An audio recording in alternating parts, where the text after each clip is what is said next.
അങ്ങനെ കാശിക്കുട്ടി ജനിക്കുന്നതിനിപ്പുറം തന്നെ ഏതാണ്ട് അമ്മൂമ്മയ്ക്ക് ഭയങ്കര ആഗ്രഹമായിരുന്നു പെൺകുട്ടി ആയിരിക്കണമെന്ന്. പക്ഷേ അമ്മയുടെ പ്രതീക്ഷയെല്ലാം തെറ്റിക്കൊണ്ട് തന്നെ കാശി ഒരു ആൺകുട്ടിയായിട്ടാണ് ജനിച്ചത്.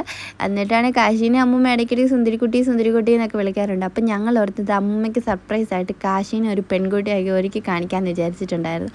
അപ്പോൾ തന്നെ അമ്മൂമ്മ ജസ്റ്റ് ഇതുകൊണ്ട് ഇപ്പോൾ കുളിക്കാൻ വേണ്ടി കയറിയിട്ടുണ്ട്. ആ സമയം നോക്കി ഞങ്ങൾ കാശീനെ ഒരുക്കാന്നുള്ള തയ്യാറെടുപ്പിലാണ്. പക്ഷേ കാശി അതിനൊന്നും നിന്ന് തരുമെന്ന് തോന്നുന്നില്ല. കണ്ണൊന്നും എഴുതാൻ സമ്മതിക്കുന്നോ ഒന്നുമില്ലായിരുന്നു അങ്ങോട്ടും ഇങ്ങോട്ടുമൊക്കെ. പിന്നെ കാശിക്ക് ഏറ്റവും ഇഷ്ടമുള്ള കാര്യം എന്ന് വെച്ചിട്ടുണ്ടെങ്കിൽ പൊട്ട് തൊടാൻ ഭയങ്കര ഇഷ്ടമാണ്. പൊട്ട് തൊടാൻ വേണ്ടിയൊക്കെ കാശി നന്നായിട്ട് അടങ്ങി കിടന്ന് എനിക്ക് തരുന്നുണ്ടായിരുന്നു. കണ്ണെടുത്ത് മാത്രം എനിക്ക് നടന്നില്ല. പിന്നെ പിരിയനൊക്കെ ഒരു വിധം ഞാനതെല്ലാം സെറ്റ് ചെയ്ത് എങ്ങനെയൊക്കെയോ ഒരുക്കിയിട്ടുണ്ടായിരുന്നു.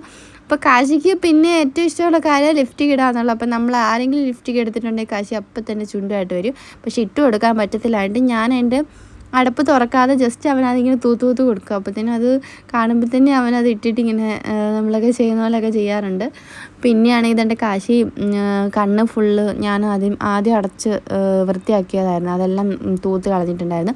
പിന്നെ എന്നാലും ഞാൻ ഒന്നുകൂടി അവന് കണ്ണ് വരച്ച് കൊടുത്തിട്ട് അവനത് മായ്ച്ച് കളയാൻ വേണ്ടി കുറേ ശ്രമിക്കുന്നുണ്ടായിരുന്നു. പക്ഷേ ഞാൻ സമ്മതിച്ചില്ല. ഒരുവിധം അവനെ അടക്കിയൊക്കെ പിടിച്ച് നിർത്തിയിട്ടുണ്ടായിരുന്നു. കാര്യങ്ങളൊക്കെ പറഞ്ഞ് ഞാൻ പറഞ്ഞു അമ്മൂമ്മ വരുമ്പോഴത്തേക്കും നമുക്കിങ്ങനെ കാണിക്കണം അങ്ങനെയാണെന്നൊക്കെ പറഞ്ഞ് അവന് ഒരുവിധം സെറ്റ് ചെയ്താണ്ട് കിടത്തിയിട്ടുണ്ടായിരുന്നു. പിന്നെ കാത് കുത്തിയില്ല, കമ്മലില്ല, അതുകൊണ്ട് 2 പൊട്ട് അവിടെ കുത്തി അഡ്ജസ്റ്റ് ചെയ്തിട്ടുണ്ടായിരുന്നു.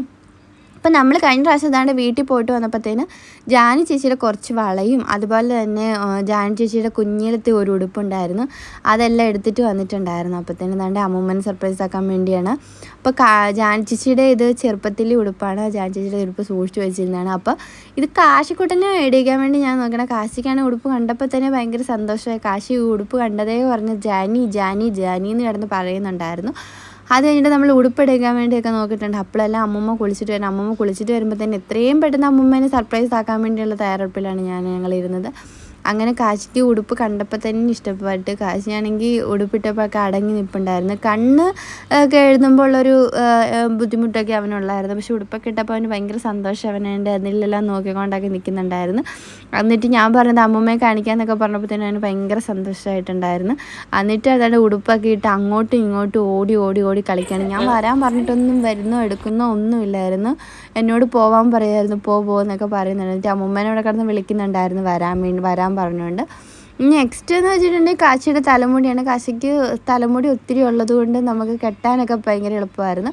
പിന്നെ ഞാൻ എൻ്റെ ഒരു മാല ഉണ്ടായിരുന്നു, അതൊന്നും ജസ്റ്റ് ഇട്ട് കൊടുക്കാൻ നോക്കിയിട്ട് അവൻ സമ്മതിക്കുന്നില്ലായിരുന്നു. അവന് എന്നോട് തൊടിക്കണ്ട് ഞാൻ ഉടുപ്പൂരാനുള്ള പ്ലാനാണെന്ന് വിചാരിച്ചിട്ടാണെന്ന് തോന്നുന്നു എന്നോട് പോകുന്നൊക്കെ പറയുന്നുണ്ടായിരുന്നു. അതിന് ഞാൻ ഒരു വിധത്തിൽ മാലയൊക്കെ അവന് സെറ്റ് ചെയ്ത് കൊടുത്തു. അത് കഴിഞ്ഞിട്ട് കാശിയുടെ ഉള്ള മുടിയിൽ ഒരു ചെറിയൊരു കൊമ്പൊക്കെ കെട്ടി അഡ്ജസ്റ്റ് ചെയ്യാമെന്ന് വിചാരിച്ചതാണ്. ഞാൻ ചെറിയൊരു കൊമ്പൊക്കെ കെട്ടിയിട്ടുണ്ടായിരുന്നു. മുടി ഒട്ടുമില്ല, കാരണം ഭയങ്കര പാടായിരുന്നു കെട്ടാൻ. എന്നാലും ഉള്ള മുടിയിലൊക്കെ അഡ്ജസ്റ്റ് ചെയ്യാമെന്ന് വിചാരിച്ചിട്ടുണ്ട്. അങ്ങനെ ഫൈനലി നമ്മളിതാണ്ട് കാശിന് മുടിയെല്ലാം സെറ്റ് ചെയ്ത് കാശിനെ ഒരു സുന്ദരി കുട്ടിയാക്കിയിട്ടുണ്ട്. എന്നിട്ട് നമ്മളിതാണ്ട് അമ്മൂമ്മേനെ കാണിക്കണം. അപ്പോൾ അമ്മൂമ്മ കുളിച്ചിട്ടിറങ്ങിയില്ല. കറക്റ്റ് സമയത്ത് തന്നെ അമ്പലത്തിൽ പോയിട്ട് അപ്പൂപ്പൻ വന്നിട്ടുണ്ടായിരുന്നു. അപ്പോൾ വാതിൽ തുറന്നിട്ട് അപ്പൂപ്പനെ ഒരു സർപ്രൈസ് ആക്കാമെന്ന് വിചാരിച്ച് ആദ്യം അപ്പൂപ്പനെ ഓർത്തിട്ട് ആരാന്ന് വിചാരിച്ചിട്ടാണ് നോക്കാം. അത് കഴിഞ്ഞ് അപ്പൂപ്പന് മനസ്സിലായി ഇവൻ തന്നെയാണ്. എന്നിട്ട് അപ്പൂപ്പനെ ഇങ്ങനെ ഒരു മൈൻഡ് പോലും ചെയ്യാതെ കാശി നേരെ ഓടുകയാണ്. എന്നിട്ട് തന്നെ അമ്മൂമ്മയെന്ന് കുറേ വിളിച്ചിട്ടുണ്ടായിരുന്നു. പക്ഷേ അമ്മൂമ്മ ഇതൊന്നും പറഞ്ഞില്ല. അമ്മൂമ്മ ആണെങ്കിൽ ഭയങ്കര കുളിയായിരുന്നു. എന്നിട്ട് കാശി ഉടുപ്പ് ഇട്ടതാണ് ഷൂസ് ഇട്ടിരുന്ന മേലോട്ട് കയറി പോവാണ്. കാശി ഇങ്ങോട്ടോ പോവാന്ന് പറഞ്ഞു. ഞാൻ പറഞ്ഞപ്പോൾ നമുക്ക് അമ്മൂമ്മനെ കാണിക്കാൻ പറഞ്ഞിട്ട് യാതൊരു കാരണവശാലും അവൻ താഴ്ത്തി വരത്തില്ല. അവൻ എങ്ങോട്ടെങ്കിലും ഒക്കെ പോകണം ഉടുപ്പൊക്കെ ഇട്ടിട്ട്.